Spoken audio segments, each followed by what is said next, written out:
Hey everybody, got an awesome video for you here today. Today I'm going to show you how I changed out the capacitor on this Amana air conditioner here. Now I got this call for this unit not cooling.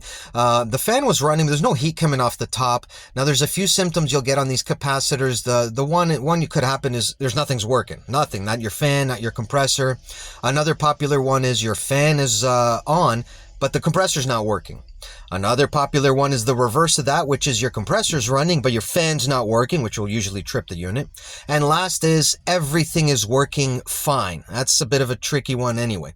So let's get down to it. I'm going to check it. I got to cut off the power because I'm suspecting it's the capacitor. Power off. I go right to the disconnector. You could go to the electrical panel, pop that thing out or trip the fuse. So that way you're going to disconnect the power. Now I'm going to go over to the electrical panel, pop that out. I'm going to confirm that the power is out, and then I'm going to look right at my capacitor here because you got to deal with your capacitor with power off, right? So I got my needle nose pliers here, and you can see these spades on here that are connected to the terminals. I got to pop those off. Be very careful so you don't snap them in half, and then you're going to have to replace the spade, right? So you're popping them off. Now I just kind of push them off to the side, and it's time to check the capacitor for microfarad, okay?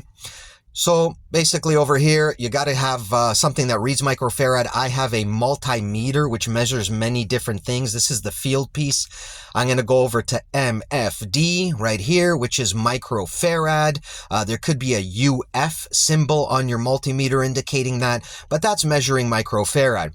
So I'm going to go over here and I'm going to go first check my fan. I already know my fan's working, but check it anyway. So I'm going to go from my common to my fan, and I should be getting 5. This was a 35-5, and I should be getting 5.0. I'm getting 4.8. That's fine and dandy. No worries there. So then I'm going to go from my common to my Herm, which is the compressor. And then I'm going to check that there, and I should be getting 35, and you can see that 0.1. This thing's a dunner. There's nothing, no power in there. That thing's dead on the Herm side. So I got to knock that out. So I got to loosen that screw there, which is going to loosen the belt that's holding that capacitor. Pop the old capacitor off, ran and grabbed the new one, 35-5. Make sure you go ahead and triple check before you actually put it on. 35-5, 440 volts. I'm good to go. So now with these, it's very easy. You just pop the band off. This is like a belt, a metal belt. It has a little wedge in there. Pop the wedge out. I like to kind of straighten it out a little bit, right? Because I'm going to use a different hole. The new capacitor is a little smaller. So I wedge that in there so it's nice and holding, right? Then I could slide my capacitor in there, press it up against the side, and get my screw in there and find out which one's going to hold it real well, which screw hole is going to hold it the best. Now this is a small one, so I had to go right to the end there. Start screwing that in. Make sure it's nice and tight. Make sure that thing ain't loosey-goosey. It's going to start dancing in there.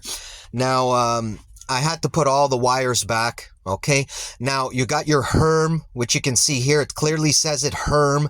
You got another one over there. It says fan. You can see that there, FAN, right? And then you got the other one there. It says C, which is your common. So that's basically how you're going to wire it back in. A lot of them say fan, Herm, common. Now, if they don't, one thing to remember is your fan will say 1 or 2. Your Herm will be a 3, and your common will be a 4 spade, right? It's like that on all of them. You can see here the common is a 4 spade, the fan is a 2 spade, and the Herm, where your compressor, is a 3 spade. But this one set it on it anyway. Fan, Herm, common, right? So now it's time to get the wires back on. Make sure you're real smooth with this. Do not try and jam it and back and forth. Again, you can break the spade. It's not very thick metal, okay? So I'm going to get all these back in place. Make sure you remember which one you pulled it out from. If not, you can just trace it through the schematic. I'll show you all that on the next video. But basically here I got everything back together. I double and triple checked before I put the power in. Now make sure you're putting the power on in the proper position. You can see the way I put it in. It says on, right? Power's back on, unit's on, it's cooling. I can feel the heat coming off, and Bob's your uncle. Thanks for watching. Y'all take care. Have a good one.